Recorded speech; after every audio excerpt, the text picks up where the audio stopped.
Hey guys, and welcome back to another episode of Uluru Zoo. Today we are working on the entrance build for the front of the zoo. We end up doing a two-parter for this because I am the slowest builder known to man, and this just the way I wanted to do it, it didn't make sense to speed it up at like 16 times. You guys would have serious whiplash if I was trying to get this all done in one go. So we end up doing just the main structure here, and we get a lot done, just not as much as I was hoping to. So we start out with laying out the rough blueprint, and then I'm going in and making adjustments kind of as I go. But the main goal here was to give a very not quite modern, but I wanted it to feel more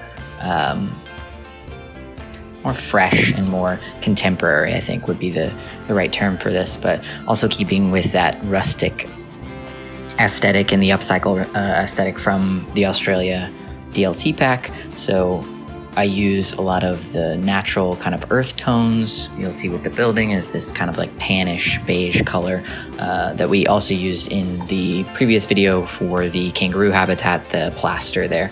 I think plaster really works for this because it gives that kind of, it's not quite mud look, but more stucco and kind of just more earthy vibe for the entrance in the build. And I really struggled with the roofing there. I was hoping that we could get kind of that rust color that we see in a lot of the decorative pieces for the Australian DLC, but you just, with that corrugated metal whatever roof, the previous one, not the one that you see now, not the one that I went with, it just looks so game-ish, I guess, for lack of a better term, but it just feels really flat because it is so repetitive. And even this is not my favorite choice for the roofing, just because it is, again, so repetitive, but this at least gives a little bit more depth with the rust and everything, and it just feels more authentic to what we're trying to build here. And then I go through and I add a kind of railing system with these fence pieces. I thought they looked really neat as like a rustic and worn roof edging. So we mix in some of that as well as the open plaster pieces up in the front there.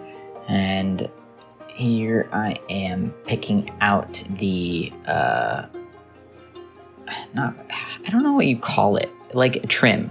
That's the freaking word, trim.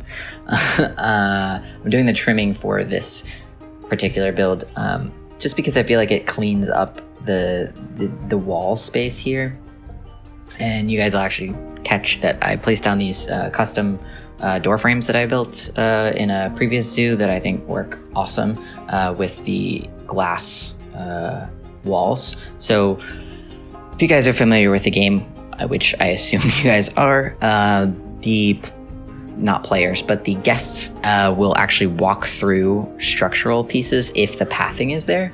So for these front doors, I didn't actually end up doing a traditional door over the structure. I just built my own in these window structures, and because the pathing walks right through it, or connects through it rather, the guests will then be able to walk right through. And to avoid them going in the other areas, not the designated door areas, you can put non-movable things. So the benches will work if you throw down some vending machines, basically anything that you would normally place on a path rather than like a building object. So the trash cans, the benches, the ATMs, things like that, those will block guests. It will act as a barrier for them. So if you place those in areas that you don't want people to clip through, that will help control that from happening. So I ended up using Rice's fonts. I'm sure you guys are familiar with that if you've done any building in Planet Zoo.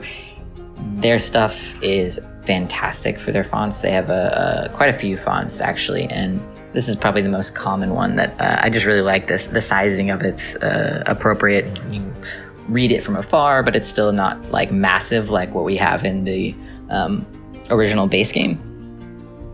the base game font is too cartoonish for my personal taste, as well as the fact that it's just incredibly large.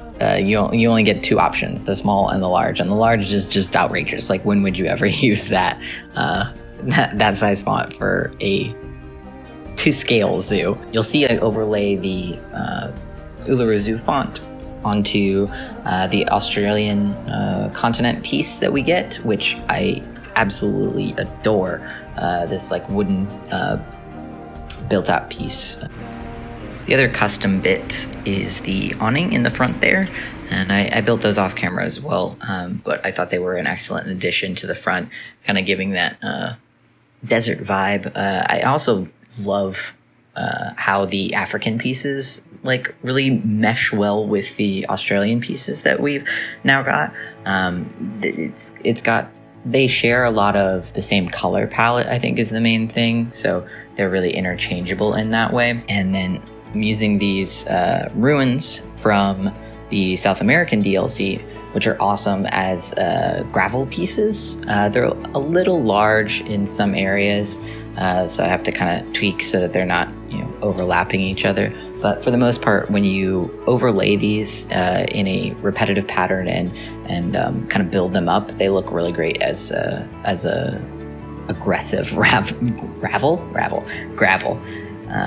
And so I'm using those as a little decorative garden around the front, and then you'll see the back end as well here later on when we get to more decorative elements. And so this is kind of the reason why I take so long in building, is that I'm constantly trying to make everything line up perfectly, when in reality you'll never see those little nooks and crannies, so it doesn't really matter.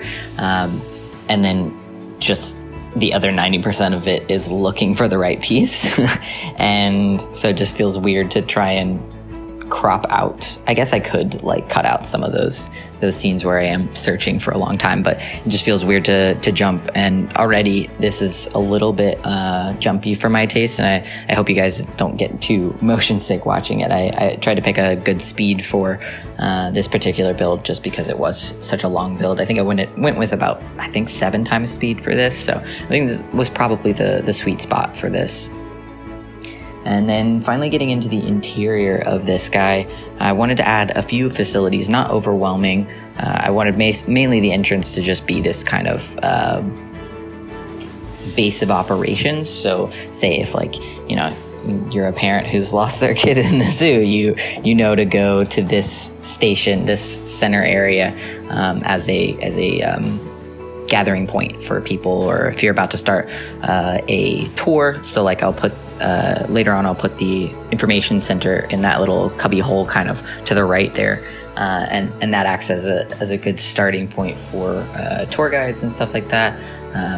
You'll see so this stupid bathroom sign took me probably 20 minutes real time, just because I kept I wish that pressing enter would place the object, and unfortunately it doesn't. You have to manually click the check mark, or else the object will jump back to its original position before you've moved it. So that's really frustrating, and that's where a lot of my time went into. And then you'll see the trick that I was talking about earlier, placing the trash cans and the benches in front of those glass panes so that they would the guests would not clip through them. And I tried messing with this. I really love this bench, this tall backed bench from the Australian DLC. It's a little frustrating with the pathing system. You can't perfectly align them, because it wants to snap to the curb, and so it ends up clipping through the wall. So you have to finagle it. And then the other main addition to this was the indoor-outdoor garden kind of thing. So I wanted to incorporate a little bit of foliage into the interior of the build, not just the exterior, because the main goal of this is to feel like you're out in the open and you're a part of nature throughout this zoo experience, even if you are in an indoor facility. So we end up just pulling some, classic foliage and rock formations into this little, almost, you could almost put, it would be kind of neat to put an animal within this little area. If the exhibits worked more as like small scale exhibits, this would be a neat little place for a custom exhibit.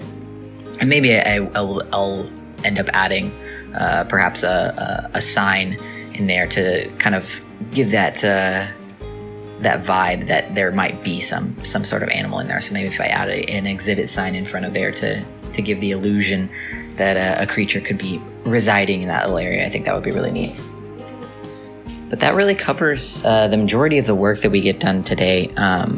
We've still got another, 3 or 4 minutes in the time lapse, and I'll stop talking and let you guys just kind of glance at what's going on and get a feel for what we're going to be doing within this zoo. So I hope you guys have enjoyed the build so far, and let me know your thoughts in the comments, and enjoy the rest of the time lapse, and I'll see you guys in the next one. Part 2, hopefully, of finishing this entrance and the entrance pathing for round 2. So I'll see you guys in the next one.